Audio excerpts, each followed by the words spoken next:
Café Jurídico, episodio 121.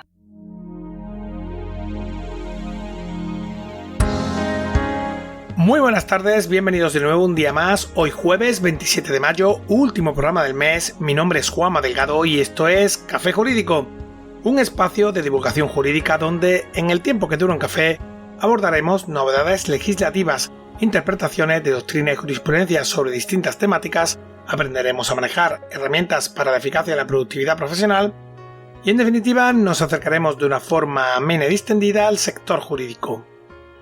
Comenzamos y antes de nada indicaros que este es el último programa normal de la temporada.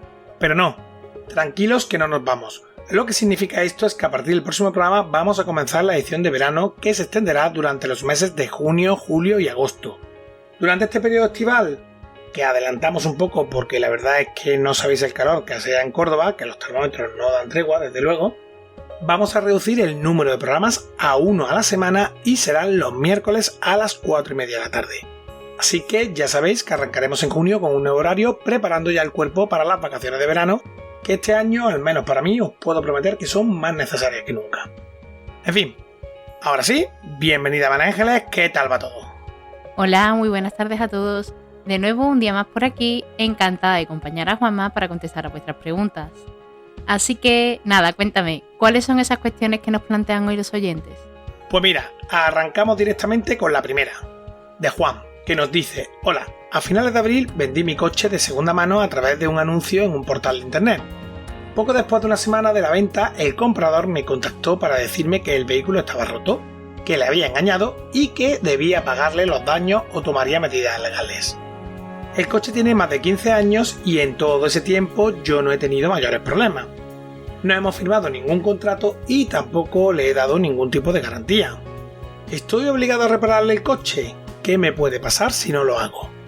Muchas gracias por vuestra ayuda y felicidades por el programa. La compra de cualquier turismo de segunda mano siempre conlleva por ley una protección para el comprador, una garantía para el coche de segunda mano. Esa garantía está destinada principalmente a evitar estafas y, por supuesto, a asegurar que el cliente toma el vehículo en las condiciones pactadas, recibiendo una cobertura ante defectos y vicios ocultos que podría no haber descubierto antes de formalizar la compra. Dicha garantía no ofrece una cobertura total ante cualquier avería que se produzca en el vehículo, sino una protección destinada en aras de evitar estafas y vicios ocultos. Si el comprador detecta en el vehículo alguna avería o vicio oculto después de realizada la compraventa, el vendedor tiene la obligación de responder.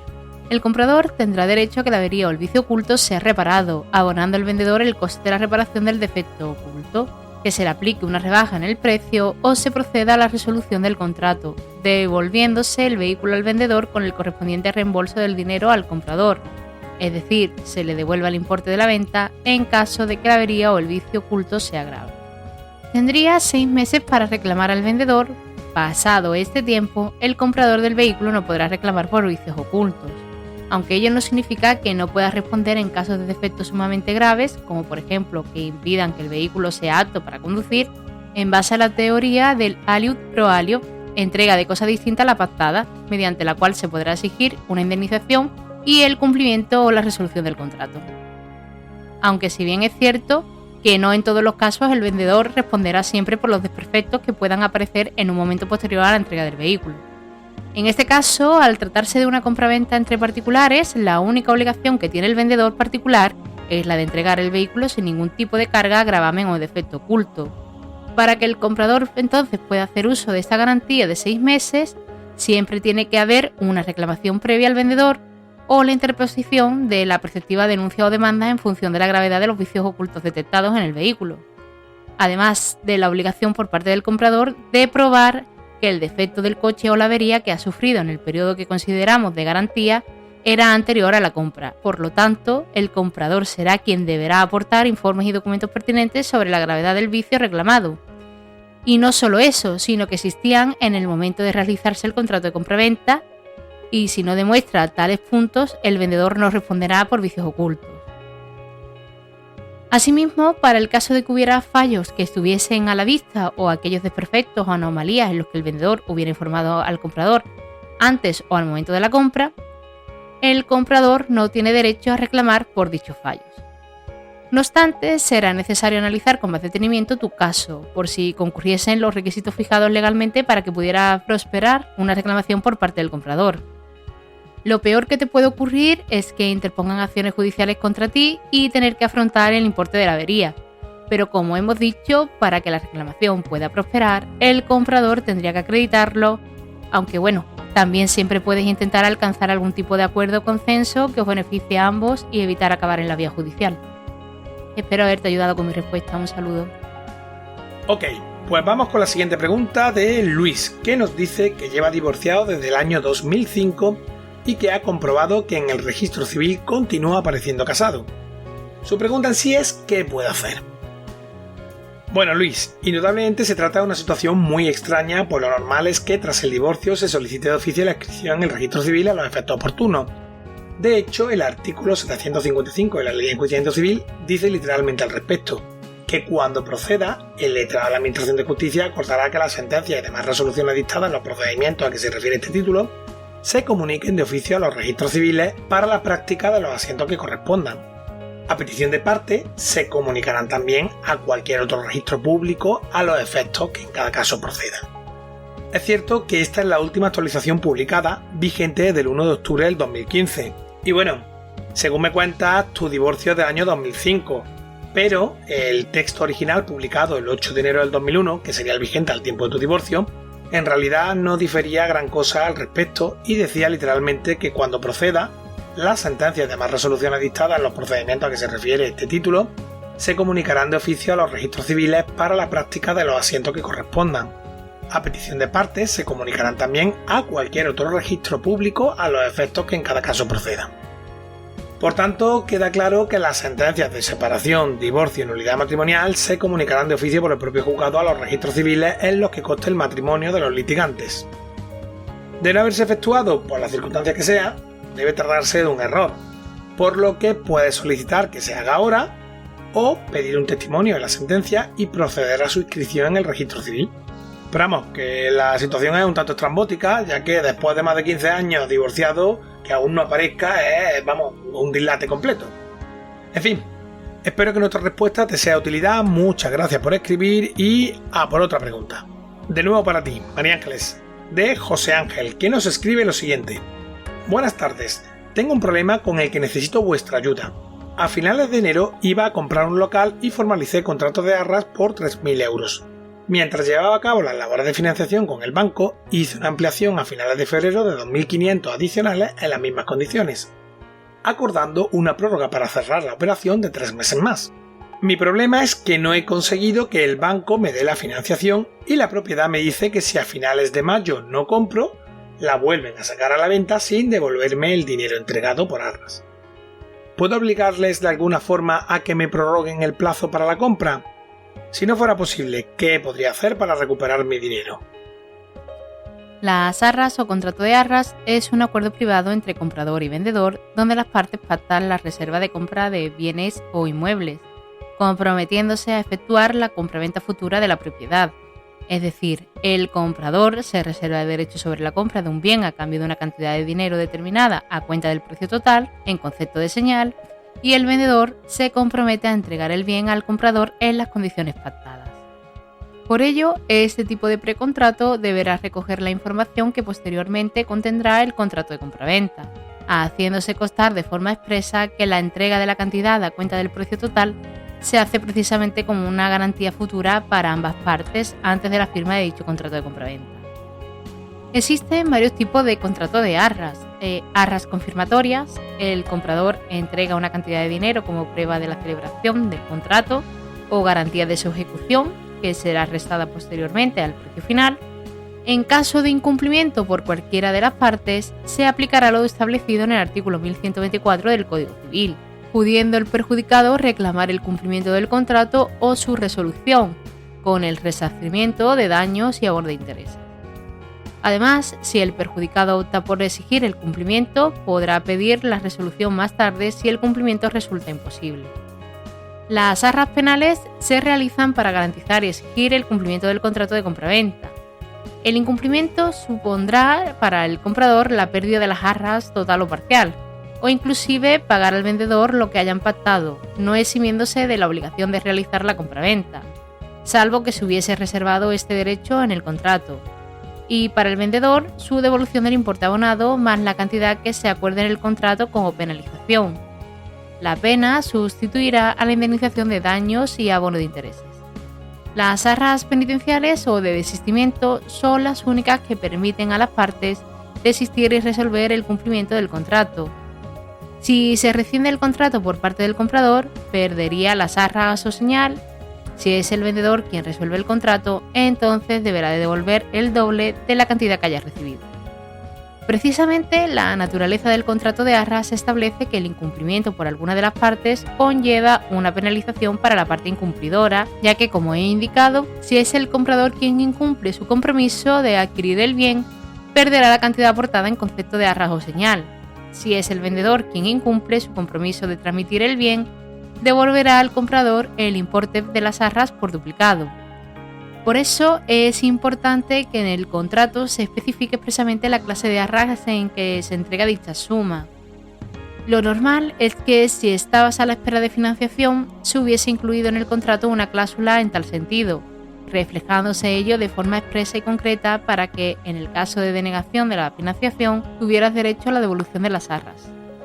Si se hubiese añadido esta cláusula al contrato, se podría optar por la resolución del mismo con la devolución de todas las cantidades entregadas hasta el momento.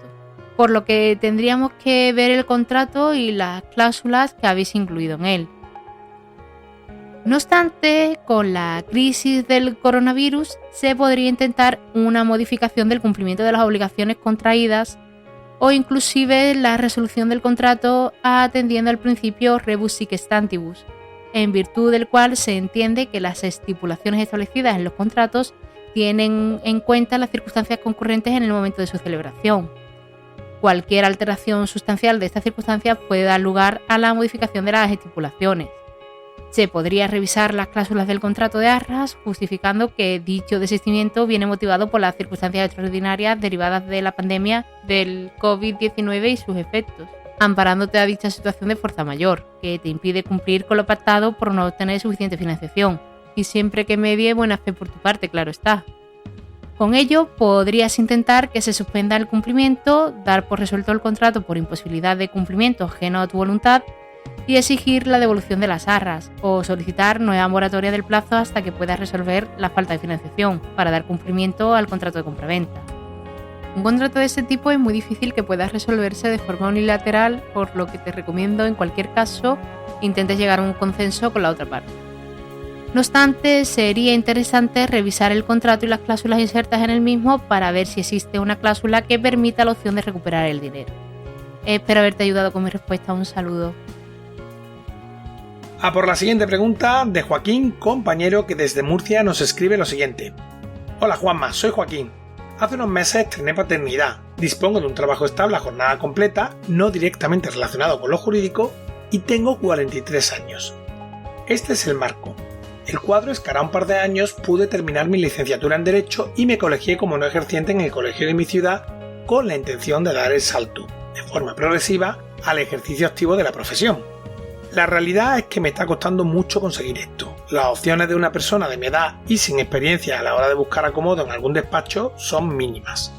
Por otro lado, no tengo un entorno profesional ni familiar o personal que esté relacionado, siquiera indirectamente, con el derecho. En resumen, me siento como un pequeño islote en medio de un océano sin muchas opciones más que saltar al agua y nadar con la remota esperanza de no ahogarme. Entonces, asumiendo que no existen fórmulas mágicas y dadas las circunstancias de este cuadro que he tratado de exponer con el máximo detalle, ¿tenéis alguna sugerencia que me pueda ayudar a conseguir mi objetivo? ¿Algo que me ponga en el camino del ejercicio de la abogacía? Os animo a seguir con vuestros programas y demás iniciativas. Resultan realmente inspiradoras. Muchas gracias por todo y un saludo.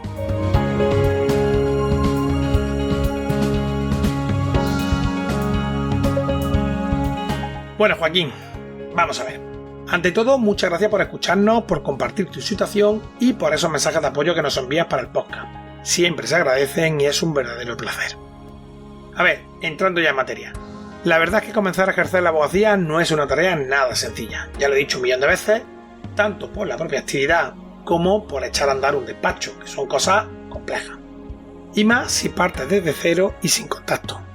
Sin embargo, lo cierto es que por difícil que pueda parecer, al final es lo más sencillo y rentable, sobre todo hasta que tengas un rodaje suficiente como para que tu perfil sea interesante para otros bufetes.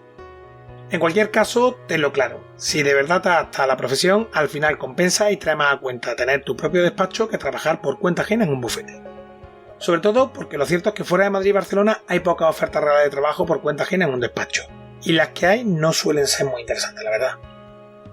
Como bien dices, no hay fórmulas mágicas y no te voy a mentir, los inicios no son fáciles nunca, y en la abogacía menos.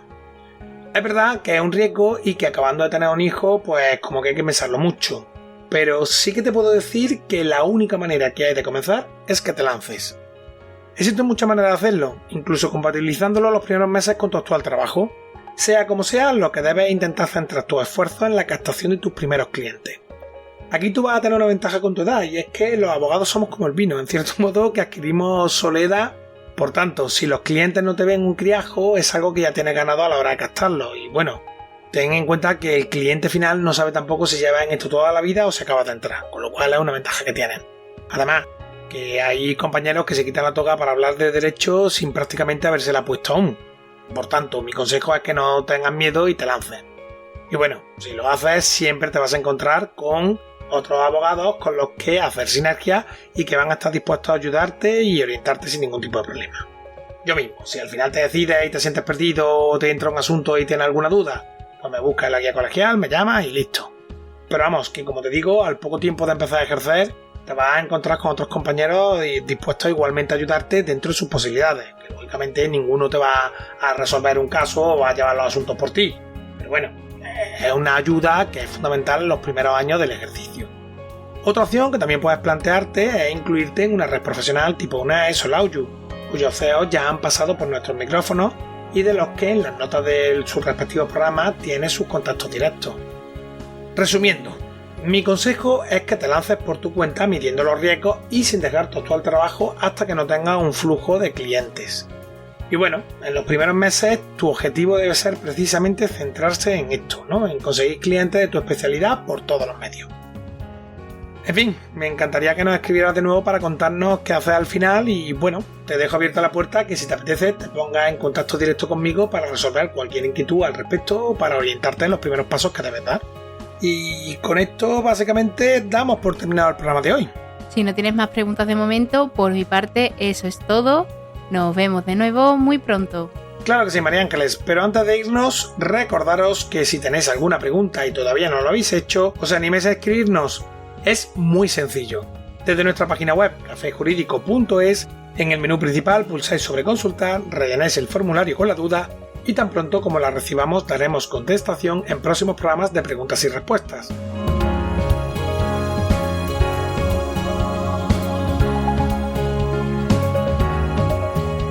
Recordad igualmente que podéis seguirnos y escucharnos de las principales plataformas del sector: iTunes, iVoox, Spotify, Spreaker, Google Podcast, Deezer, Amazon Music, YouTube y así hasta más de 35. Nos escuches desde donde nos escuches, suscríbete y no te olvides que a partir de la semana que viene arrancamos la edición de verano en nuevo día, así que nos vemos el próximo miércoles a las 4:30 de la tarde donde, un día más, acompañados de un café, nos acercaremos de una forma amena y distendida a las novedades y cuestiones del sector jurídico. Entre tanto, muchas gracias por habernos escuchado, cuídate mucho y adiós.